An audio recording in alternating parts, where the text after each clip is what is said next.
Actually, I wanted to follow up on something Susie said, not about that, but the fact that your granddaughter's teacher didn't know who he was. Bert would talk about that at times, what I was just saying as well, that he kept changing his persona. He kept reinventing himself, becoming the anti-star, breaking down the star mold. And he had this wonderful line once. He said, "I have no happy fiction to protect. You know, I am myself. I will make whatever kind of roles I'm going to do." But he sacrificed a kind of consistent fan base. It takes a particular kind of person to get that whole career, to understand it, because it keeps flipping. It's not as easy to embrace as a more consistent star. So that's one of the reasons, I think. He's harder to grasp, and that's the way he wanted it. But he realized you have a certain sacrifice of this consistent image that people can kind of brand in their heads and keep in mind, and it perpetuates the reputation. One of the things I got from your book, Kate, is how basic a person was. I mean, you talk about no frills, and I think it was Sidney Pollack who Bert really gave his start to. I think it's fair to say that. Totally. But he said in Pollack in the book he said he shaved with soap that was at the hotel, and he carried it.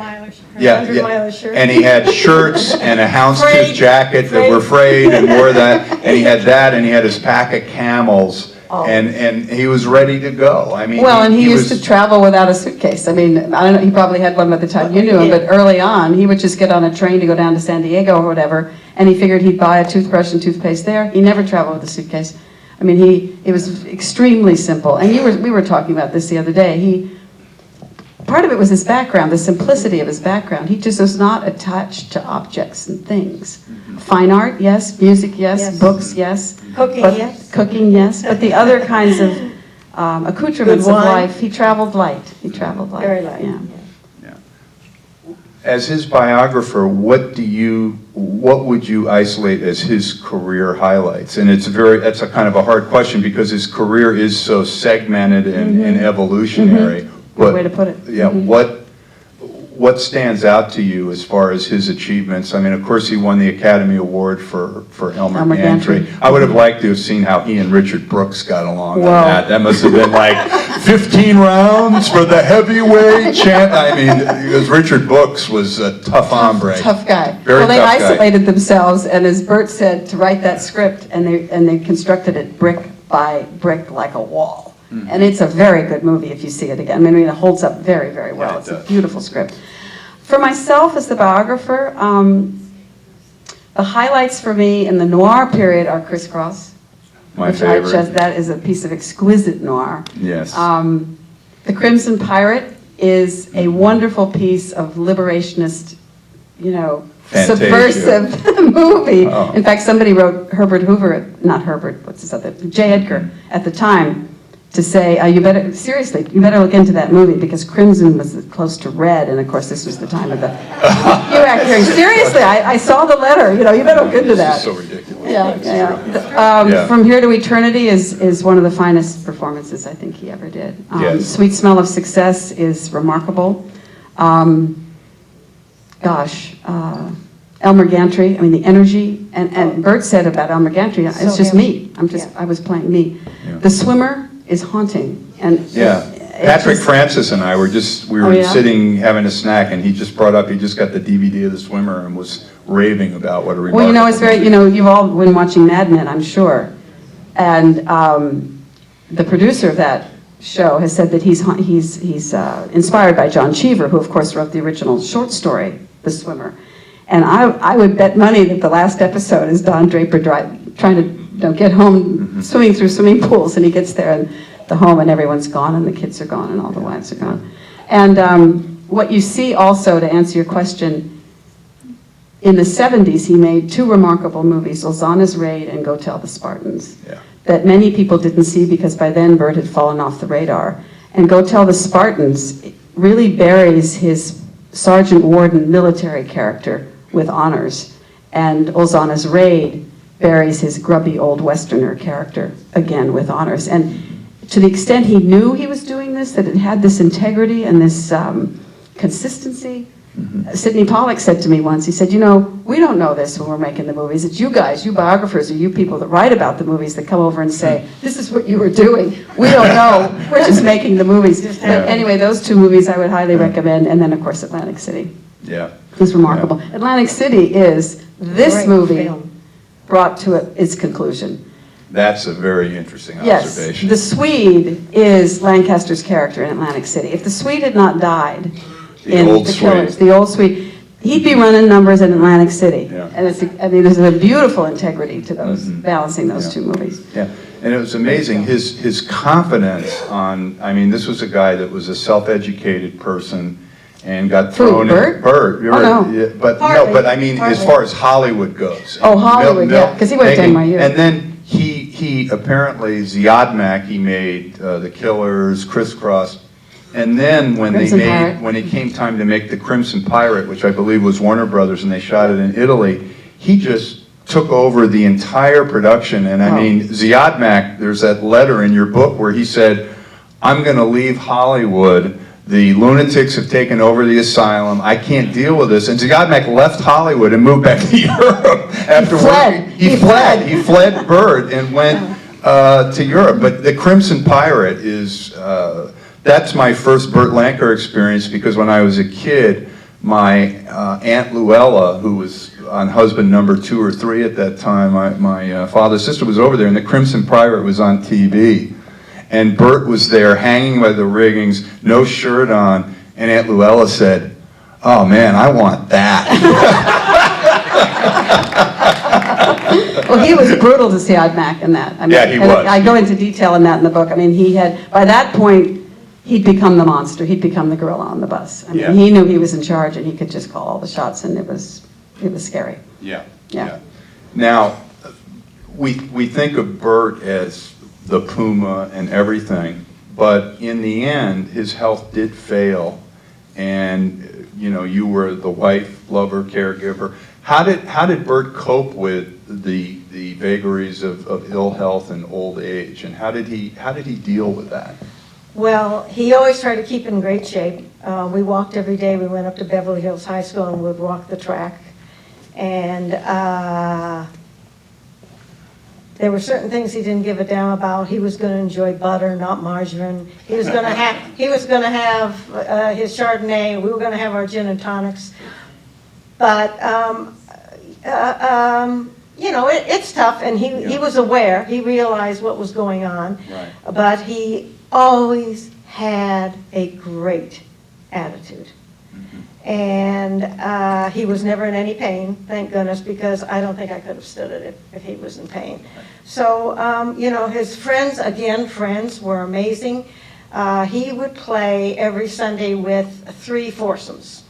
And those guys would get on the first tee with our pro at the club that we belonged to and make videos for him. And then they would come over en masse every 3 months and visit. And there were 2 gentlemen that he played golf with. One was the pro at Hillcrest, and another friend. Every single weekend after they played, they came over for 4 years. For 4 years, that's the kind of friends he had. It was amazing. It's wonderful. But, it's wonderful. You know, we all get old, and oh yeah, it's remorseless. time goes on. Any questions for any of us, for Kate and Susie in particular, about Burt, the movie, relationship with Kirk Douglas? He admired him as an actor, and that's about all I have to say.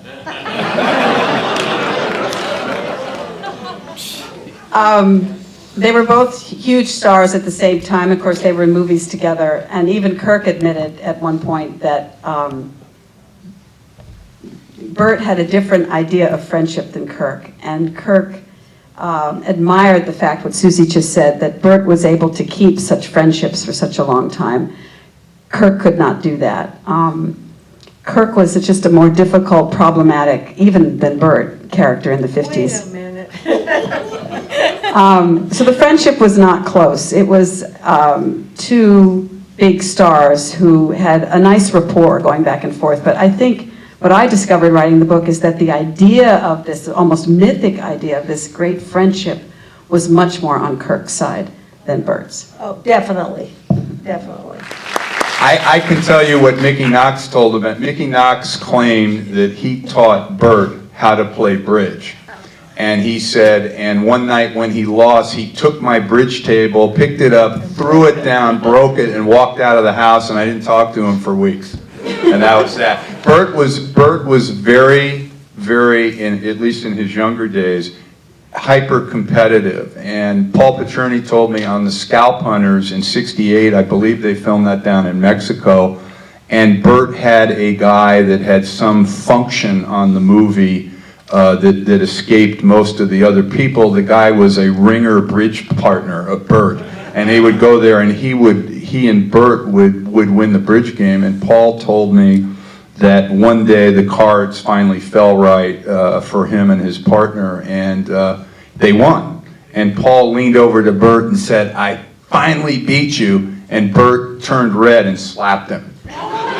And Paul just drew back. He was sounding, he said, "What the hell are you doing?" And the game obviously broke up. And he said the next day, Burt called him and said, "Hey, let's go play 18 holes of golf."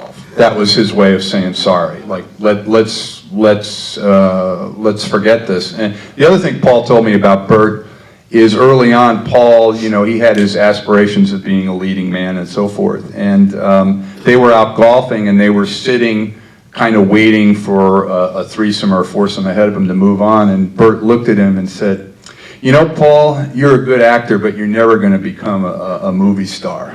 And, you know, Paul said, I was just crushed, you know. And I mean, this is my friend, and it's Burt Lancaster. And he said, "Burt, why would you say that to me?" And he said, "Paul, you're too nice. You're nice to everybody. You can't be nice to everyone to be a star."